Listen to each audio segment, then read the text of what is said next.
ಶ್ರೀ ಗಣಪತಿ ಶಾರದಾ ಗುರುಭ್ಯೋ ನಮಃ. ಗುರುಬ್ರಹ್ಮ ಗುರುರ್ವಿಷ್ಣು ಗುರುದೇವೋ ಮಹೇಶ್ವರ ಗುರು ಸಾಕ್ಷಾತ್ ಪರಬ್ರಹ್ಮ ತಸ್ಮೈ ಶ್ರೀ ಗುರವೇ ನಮಃ. ಶ್ರೋತೃಗಳಿಗೆ ಶ್ರೀ ಸಚ್ಚಿದಾನಂದೇಂದ್ರ ಸರಸ್ವತಿ ಸ್ವಾಮಿಗಳವರು ನೀಡಿರುವ ಭಗವದ್ಗೀತೆ ಕುರಿತಾದ ಉಪನ್ಯಾಸ ಮಾಲಿಕೆಯಲ್ಲಿ ಪ್ರಕೃತಿ ಪುರುಷ ವಿವೇಕ ಎಂಬ 123ನೆಯ ಉಪನ್ಯಾಸಕ್ಕೆ ಸ್ವಾಗತ. ಪರಮಾತ್ಮ ತತ್ವವನ್ನು ತಿಳಿಯುವುದಕ್ಕೆ ಅಡ್ಡಿ ಯಾವುದು? ಪ್ರಕೃತಿ ಪುರುಷರ ವಿವೇಕದ ಅಭಾವವೇ. ಪ್ರಕೃತಿ ಪುರುಷರ ಅವಿವೇಕದಿಂದ ಬಂಧವು, ಅವುಗಳ ವಿವೇಕದಿಂದ ಮೋಕ್ಷವೂ ಆಗುವುದೆಂಬುದು ಅಧ್ಯಾತ್ಮಶಾಸ್ತ್ರದ ರಹಸ್ಯವು. ಭಗವಂತನು ಈಗ ಅದನ್ನು ಸ್ಪಷ್ಟಪಡಿಸುತ್ತಿದ್ದಾನೆ. ಪ್ರಕೃತಿಯು ಪರ ಅಪರ ಎಂದು 2 ಬಗೆಯಾಗಿರುವುದೆಂದು ಹಿಂದೆ ಹೇಳಿತ್ತು. ಪ್ರಕೃತಿ ಎಂದರೆ ಸ್ವಭಾವವು.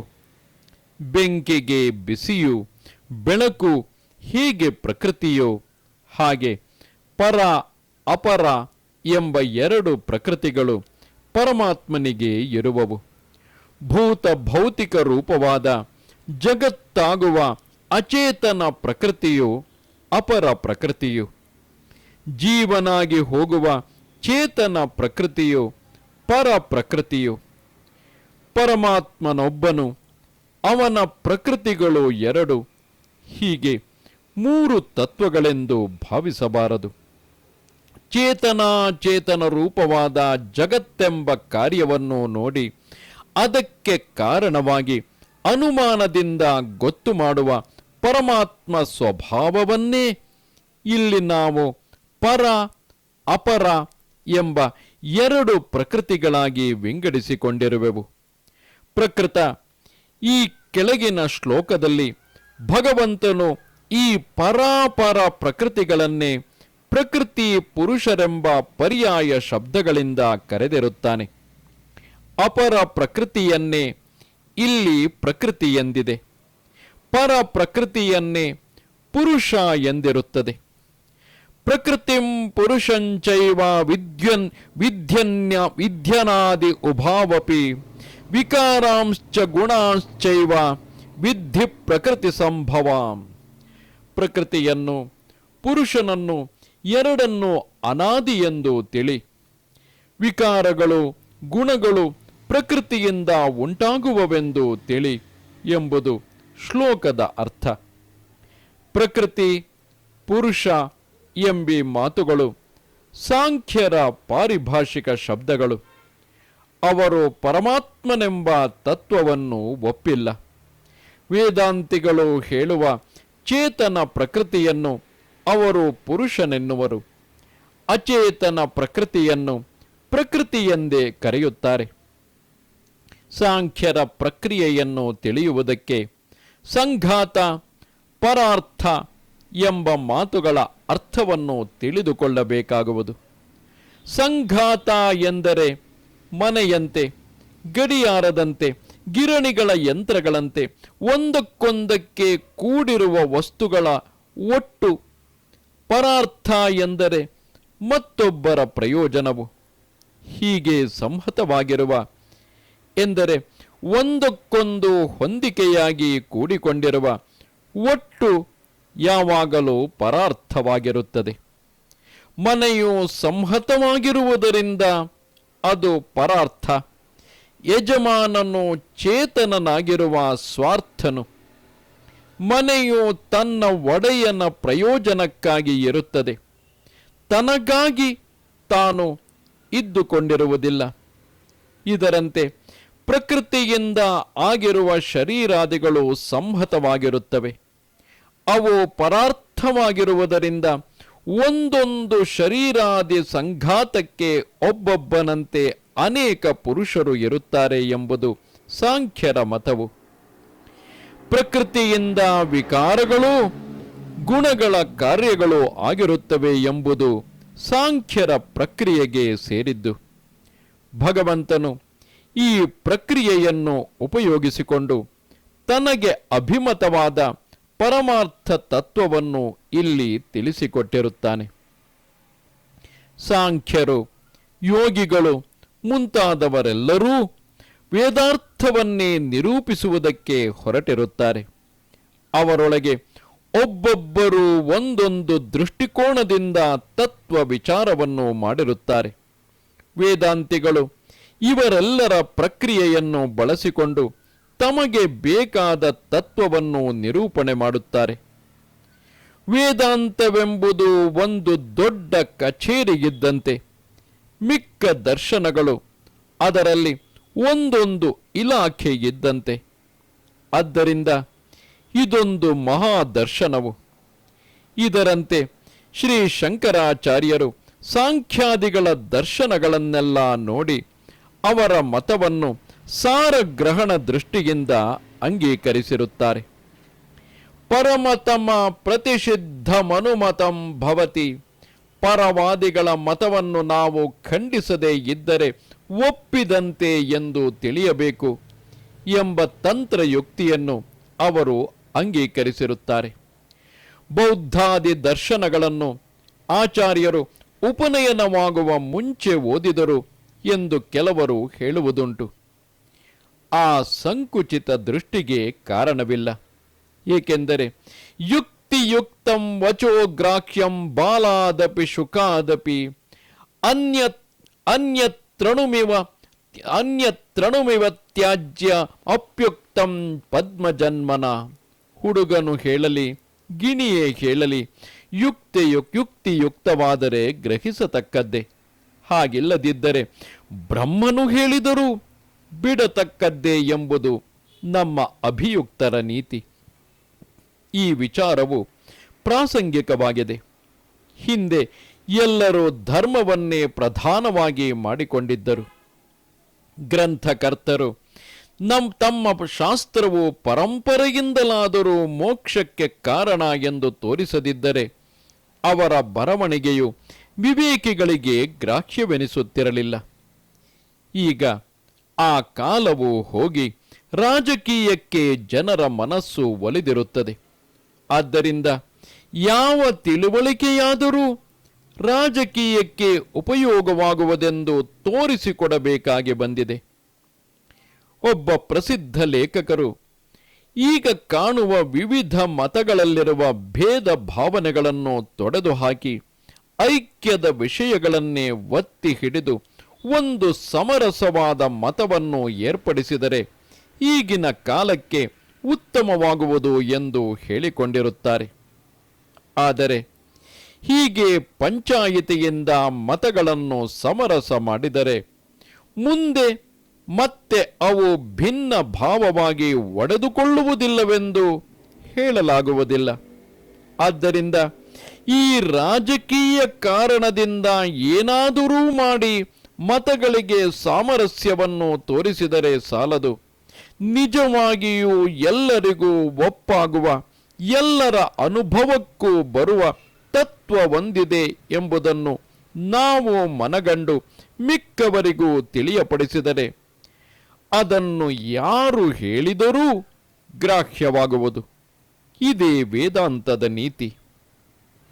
ಮತಭೇದಗಳ ಚರ್ಚೆಯಿಂದ ಈಗ ಅಶಾಂತಿಯಾಗಿದೆ ಎಂದು ತಿಳಿಯುವುದು ತಪ್ಪು. ಜನರಿಗೆ ಹೊಟ್ಟೆಗೆ ಇಲ್ಲದಿರುವುದರಿಂದಲೂ ಸ್ವಾರ್ಥಪರರಾದವರು ದುರ್ಬಲರನ್ನು ಹಿಂಸಿಸುತ್ತಿರುವುದರಿಂದಲೂ ಅಶಾಂತಿಯಾಗಿರುತ್ತದೆ. ಆದ್ದರಿಂದ ವಿಚಾರಪೂರ್ವಕವಾದ ಪರಮಾರ್ಥವನ್ನು ನಿರ್ಣಯಿಸುವುದಕ್ಕೆ ಯಾರೂ ಅಂಜಬಾರದು. ಪ್ರಕೃತ ಸಾಂಖ್ಯರ ತತ್ವ ನಿರೂಪಣ ಕ್ರಮವನ್ನು ಅನುಸರಿಸಿ ಭಗವಂತನು ಹೇಳುತ್ತಿದ್ದಾನೆ. ಈ ಕ್ರಮವನ್ನು ವೇದಾಂತಿಗಳು ಸ್ವಲ್ಪ ದೂರದವರೆಗೆ ಒಪ್ಪಿರುತ್ತಾರೆ. ಪ್ರಕೃತಿ, ಪುರುಷ ಎಂಬಿವು ಎರಡು ಅನಾದಿಯಾಗಿರುತ್ತದೆ. ವಿಕಾರಗಳು ಎಂದರೆ ಕಾರ್ಯಗಳು, ಗುಣಗಳು ಎಂದರೆ ಸತ್ವ ರಜಸ್ತಮೋ ಗುಣಗಳು ಪ್ರಕೃತಿಯಿಂದ ಆಗಿರುತ್ತವೆ. ಇಲ್ಲಿ ಗುಣವೆಂಬ ಮಾತು ಸಾಂಖ್ಯರ ಪಾರಿಭಾಷಿಕ ಶಬ್ದವು. ವ್ಯಾಕರಣದಲ್ಲಿ ಗುಣಸಂಧಿ ಎಂದರೆ ದೋಷ ಸಂಧಿಯಲ್ಲ ಎಂಬ ಅಭಿಪ್ರಾಯವೇನೂ ಇಲ್ಲದಿರುವಂತೆ ಮೂರು ಗುಣಗಳು ಎಂಬಲ್ಲಿಯೂ ಗುಣ ಶಬ್ದವು ದೋಷ ದ್ವಂದ್ವಿಯಾದ ಶಬ್ದವಲ್ಲ. ಸತ್ವದಿಂದ ಸುಖವುಂಟಾಗುತ್ತದೆ, ಜ್ಞಾನ ಉಂಟಾಗುತ್ತದೆ. ರಜೋಗುಣದಿಂದ ಚಾಂಚಲ್ಯ ಉಂಟಾಗುತ್ತದೆ, ರಾಗ ದ್ವೇಷಾದಿಗಳು ಉಂಟಾಗುತ್ತವೆ. ತಮೋಗುಣದಿಂದ ಆಲಸ್ಯ ನಿದ್ರಾದಿಗಳು ಉಂಟಾಗುತ್ತವೆ. ಹೊರಗಿನ ಒಳಗಿನ ಪ್ರಪಂಚಗಳೆಲ್ಲವೂ ಈ ಸತ್ವ ರಜಸ್ತಮೋ ಗುಣಗಳ ಕಾರ್ಯರೂಪವಾದ ಒಂದು ರಾಶಿಯಾಗಿರುತ್ತದೆ. ಶರೀರ, ಇಂದ್ರಿಯ, ಮನಸ್ಸು ಎಲ್ಲವೂ ಈ ಗುಣಗಳ ಕಾರ್ಯವೇ. ಆದ್ದರಿಂದ ಎಲ್ಲ ವಿಕಾರಗಳೂ ಎಂದರೆ ಕಾರ್ಯಗಳೂ ಗುಣ ಸ್ವಭಾವಗಳೂ ತ್ರಿಗುಣಾತ್ಮಕವಾದ ಪ್ರಕೃತಿಯೇ ಎಂಬುದು ಸಾಂಖ್ಯರ ಮತವು. ಈಗ ಈ ಪ್ರಕೃತಿ ಪುರುಷರ ವಿವೇಕವನ್ನು ತಿಳಿಸುವುದಕ್ಕಾಗಿ ಒಂದೊಂದರ ಸ್ವಭಾವವನ್ನು ವಿಂಗಡಿಸಿ ತಿಳಿಸುತ್ತಿದ್ದಾನೆ. ಕಾರ್ಯಕಾರಣ ಕರ್ತೃತ್ವೇ ಹೇತು ಪ್ರಕೃತಿರುಚ್ಯತೆ, ಪುರುಷ ಸುಖ ದುಃಖಾನಾಂ ಭೋಕ್ತೃತ್ವೇ ಹೇತುರುಚ್ಯತೆ. ಪ್ರಕೃತಿಯು ಹೊರಗಿನ ವಸ್ತುಗಳಲ್ಲದೆ ನಮ್ಮ ಶರೀರ, ಇಂದ್ರಿಯ, ಮನಸ್ಸು, ಬುದ್ಧಿ ಎಂಬ ಆಧ್ಯಾತ್ಮಿಕ ಭಾಗವಾಗಿಯೂ ಪರಿಣಮಿಸಿರುತ್ತದೆ. ಇವೆಲ್ಲ ಹೊರಗಿನ ವಸ್ತುಗಲ್ಲದೆ ಶರೀರಾದಿ ರೂಪವಾದ ಕಾರ್ಯವೂ ಇಂದ್ರಿಯಾದಿ ರೂಪವಾದ ಕರಣಗಳೂ ಎಲ್ಲವೂ ಪ್ರಕೃತಿಯ ಗುಣಗಳ ಕಾರ್ಯವೇ. ನಮ್ಮ ಸ್ವರೂಪಕ್ಕೆ ಸೇರಿಲ್ಲ ಎಂಬುದನ್ನು ತಿಳಿದುಕೊಳ್ಳಬೇಕು. ಪುರುಷನು ಸುಖ ದುಃಖಗಳ ಭೋಕ್ತೃತ್ವಕ್ಕೆ ಕಾರಣನು. ಪ್ರಕೃತಿಯು ಕಣ್ಣಿಲ್ಲದೆ ನಡೆಯುವ ಮನುಷ್ಯನಂತೆ ಇದೆ. ಪುರುಷನು ಕಣ್ಣಿರುವ ಚೇತನನಾದ ಹೆಳವನಂತೆ ಇದ್ದಾನೆ. ಕೆಲಸವೆಲ್ಲ ಪ್ರಕೃತಿಯದು, ಭೋಗವು ಪುರುಷನದು. ಹೀಗೆ ಪ್ರಕೃತಿ ಪುರುಷರ ಸಂಯೋಗದಿಂದ ಸಂಸಾರವೆಲ್ಲ ನಡೆದಿರುತ್ತದೆ. ಆದರೆ ಹೀಗೆ ಪ್ರಕೃತಿಯೂ ಪುರುಷನೂ ಒಂದೊಂದಕ್ಕೆ ಕಾರಣವೆಂದದ್ದರಿಂದ ಸಂಸಾರಕ್ಕೆ ಇವೆರಡೂ ತಮ್ಮ ತಮ್ಮ ಭಾಗದಲ್ಲಿ ಕಾರಣರೇ ಎಂದು ಏರ್ಪಡುತ್ತದೆ. ಇದು ಸಾಂಖ್ಯರಿಗೆ ಒಪ್ಪಾಗಿಯೂ ಇದೆ. ಪ್ರಕೃತಿಯು ಕುರುಡನು, ಅಚೇತನವು, ಪುರುಷನು ಕುಂಟನು, ಅಸಂಗನು. ಆದ್ದರಿಂದ ತಾನೇ ಕೆಲಸವನ್ನು ಮಾಡಲಾರದವನು. ಪ್ರಕೃತಿಗೆ ಬಗೆ ಬಗೆಯಾಗಿ ಪರಿಣಮಿಸುವ ಕೆಲಸವು ಮಾತ್ರ ಸೇರಿದ್ದು. ಪುರುಷನಿಗೆ ಈ ವಿಕಾರಗಳು ಅನುಭವಿಸುವುದು ಮಾತ್ರ ಸೇರಿದ್ದು ಎಂಬುದು ಅವರ ಹೇಳಿಕೆ. ಇಲ್ಲಿ ವೇದಾಂತಿಗಳು ಇವೆರಡನ್ನು ವಿಂಗಡಿಸುವ ಬಗೆ ಸ್ವಲ್ಪ ಬೇರೆಯಾಗಿರುತ್ತದೆ. ಅವರು ಹೇಳುವುದನ್ನು ಈ ಮುಂದಿನ ಶ್ಲೋಕದಿಂದ ತಿಳಿದುಕೊಳ್ಳಬಹುದು.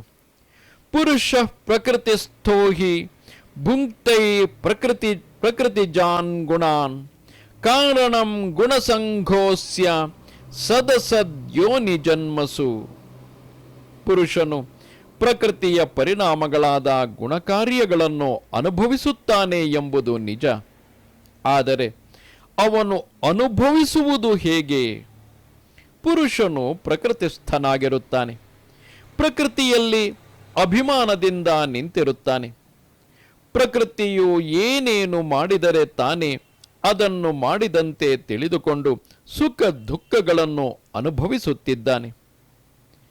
ಭಾಗವತದಲ್ಲಿ ಪುರಂಜಯನೆಂಬ ರಾಜನೊಬ್ಬನ ಕಥೆಯಿದೆ.